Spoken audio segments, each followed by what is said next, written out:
Je m'appelle Charles Blanc, je suis artiste peintre depuis une dizaine d'années, plein temps, mais j'ai commencé à peindre en 71, j'avais 16 ans.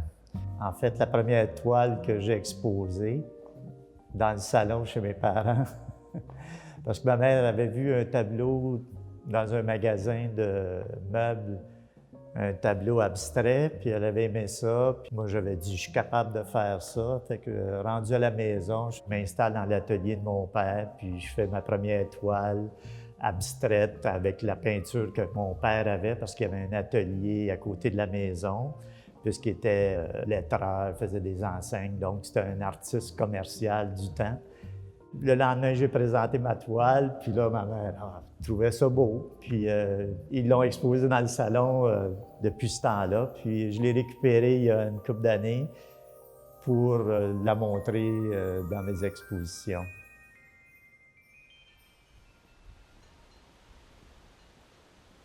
Mon inspiration, je la prends dans ma vie. Parce que tout ce que je fais, c'est beaucoup sur l'intériorité. Je suis un gars qui aime beaucoup l'esthétique. J'aime l'esthétique des choses, du matériel dans un sens, mais j'aime bien regarder à l'intérieur.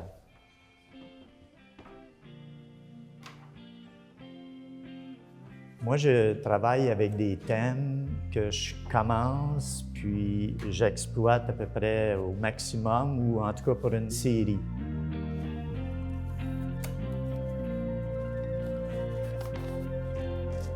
C'est une poudre, ça, c'est de la craie. Puis le papier, il est tout perforé. La craie passe au travers et elle va se déposer sur la toile. Ça me permet de ne pas redessiner la guitare à toutes les fois. Vu que je veux faire une série. J'ai 4 séries en ce moment. J'ai Aléatoire, Face cachée, Artomobilia et Machinoïde. Machinoïde, c'est une série de 20 quelques toiles. C'est une des plus, je dirais, abstraites. Ce que j'ai fait, c'est que pendant 2 ans, j'ai défait une automobile que j'avais. Je me suis rendu compte qu'un véhicule a peut-être 30 000 morceaux. Chacune des pièces est un design que quelqu'un a fait, un ingénieur qui a composé, et elle a une forme. Puis, à partir de cette forme-là, moi, ce que j'ai fait, c'est que j'ai humanisé cette forme-là. Je pars d'un design que personne ne connaît parce que c'est à l'intérieur d'un alternateur, puis c'est une pièce qui est banale, mais il y a tellement de beauté là-dedans.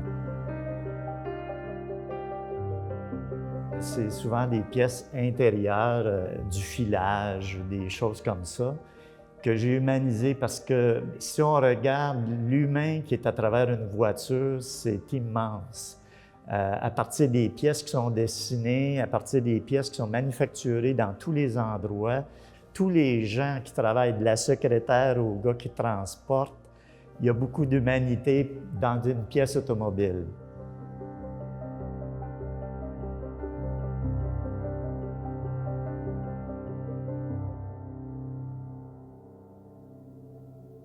J'ai la série Artomobilia, qui sont des voitures, de belles voitures en général, ou des voitures classiques, ou des voitures qui ont une histoire, des voitures qui ont une âme pour moi. J'ai voulu les immortaliser parce que c'est quand même des beaux objets.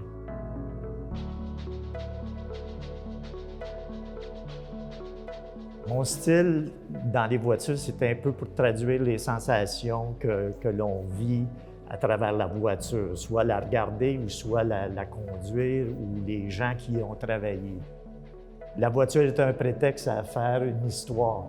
Ces voitures-là ont des histoires, que ce soit le gars qui la conduit ou ceux qui l'ont fabriquée, il y a une énergie à l'intérieur. Je me sers de la coque pour démontrer l'énergie qu'il y a à travers une voiture.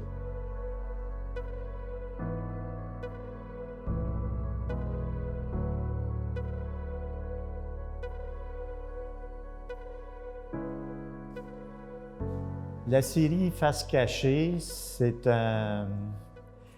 J'ai découvert plus que j'étais un peintre dans cette série-là.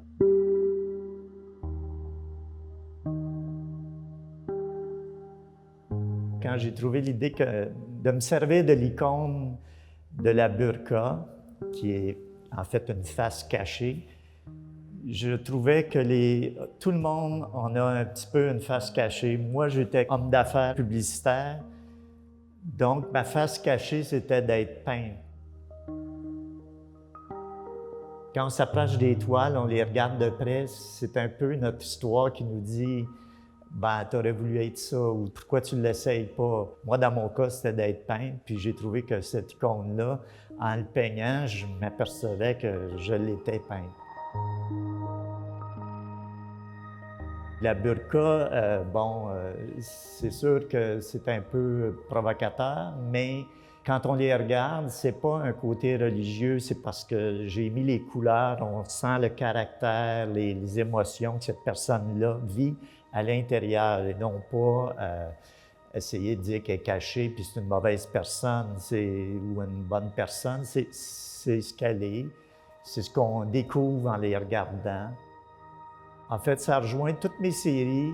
On s'aperçoit que ça rejoint l'intérieur de ce qu'on voit.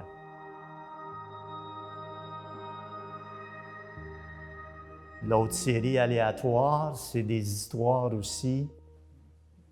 J'ai vu ma fille m'emmener dans des cours de natation, aller sur le plongeoir, puis toutes les petites filles sont en arrière d'elle, puis ils disent « saute, saute, saute ». Mais elle ne peut pas sauter. Puis toi, comme parent, en bas, dans le bord de la piscine, tu te dis « voyons, saute, c'est de l'eau, puis ça ne sera pas si mal ». Puis c'est ça, dans la vie, il y a des affaires pour le monde extérieur, c'est rien de sauter. Puis moi, je l'ai comparé à commencer à peindre. Il faut que tu commences, il faut que tu sautes. Puis c'est un peu ça. C'est très positif. C'est pas quelqu'un qui veut se suicider, mais c'est qu'il y a des opportunités, puis il faut que tu le fasses.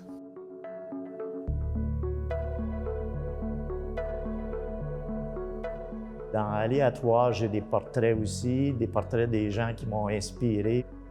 J'ai fait Jack Nicholson, qui lui est un personnage où il va aux extrêmes, puis il est fait d'une façon avec des épaisseurs. Je pense que je l'ai fait 4 fois. Donc, ça donne une profondeur au personnage, ça donne une profondeur à ce qu'il peut faire. Contrairement à Amy Winehouse, où elle est vraiment plus d'un jet, plus jeune, plus fresh.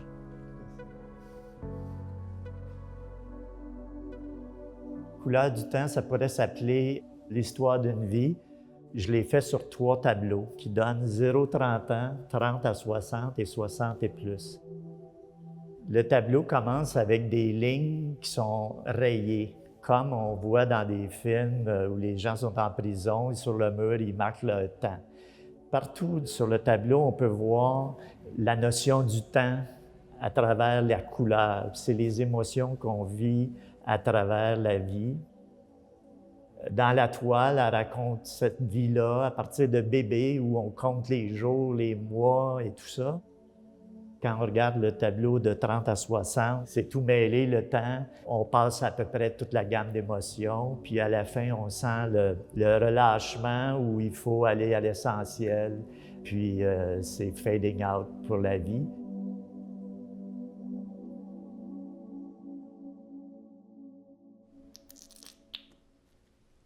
J'y vais avec beaucoup de matière. J'aime la matière, j'aime l'huile parce que je peux la défaire le lendemain, je peux travailler dessus.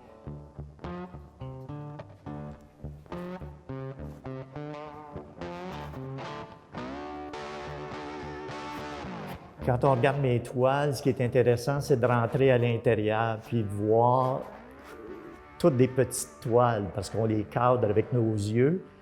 Puis on oublie l'ensemble. C'est ça qui est intéressant à cause des empâtements, l'épaisseur de l'huile dessus et les mélanges que font l'huile. C'est plus que des mélanges avec l'acrylique, par exemple.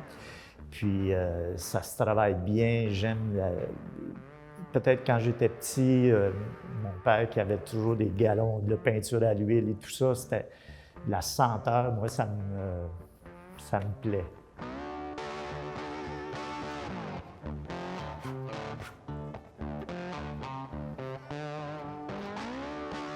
Mon style, c'est peut-être automatiste. J'y vais avec la musique, avec ce que je veux rendre, mais c'est très libre. Je commence avec le dessin de base et après, j'y vais avec les émotions vraiment que je vis puis que je veux démontrer. Les couleurs, la même chose.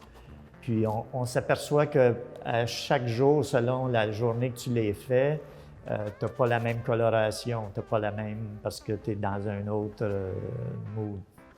C'est pas un style qui est appris ou qui est apprivoisé. Quand je parle, je sais un peu ce que je veux, mais ça se développe en travaillant la toile. C'est un style qui vient vraiment de l'intérieur. On dit que c'est assez.